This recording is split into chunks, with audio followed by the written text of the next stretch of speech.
Right now, state leaders are considering expanding access to a program that helps put books in the hands of kids all across the country. It was started by Dolly Parton more than 25 years ago, and it doesn't cost families a dime. Tonight, Rachel Krause explains the work over at the Indiana State House that could bolster the Imagination Library here in the Hoosier State, and why local chapters say this can really help kids.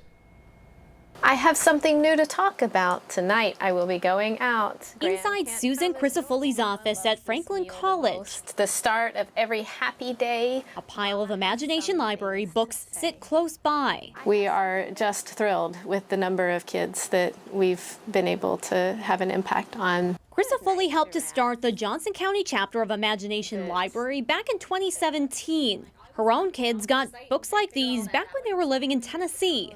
When she and her college students began working with kids at a local elementary school, she knew this program could help kids here. We were there to help kids improve their literacy skills, the kids who were struggling the most. And the more I talked to the kids who were struggling, the more it was clear that they didn't have access to books at home.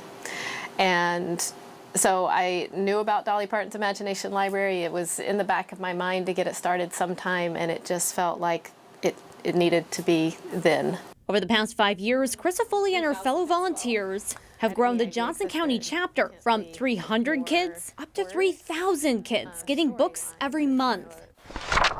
Dolly Parton created Imagination Library back in 1995 as a way to get books into the hands of kids from birth until they turn 5. Everything is tailored to the child's growth and development to set them up for success as they enter kindergarten.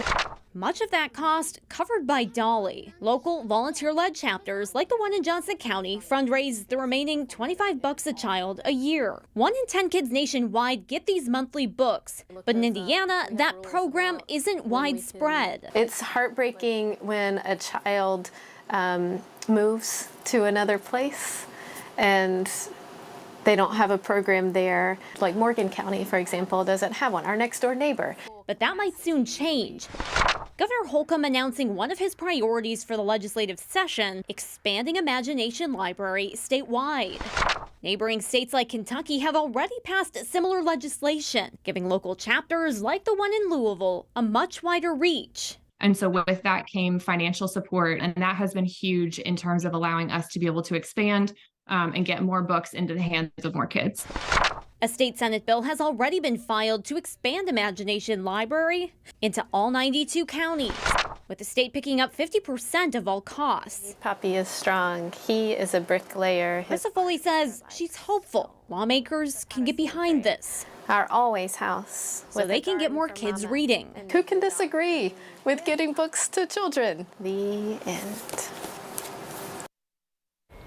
So this program may not be too familiar to all Hoosiers, but it's actually had a pretty big impact in Indiana and even around the globe. Yeah, and Felicia, get this. Imagination Library is available in 5 different countries, and they've been helping out more than 2 million kids. And get this, they've sent out nearly 200 million books worldwide. And counting. That's awesome.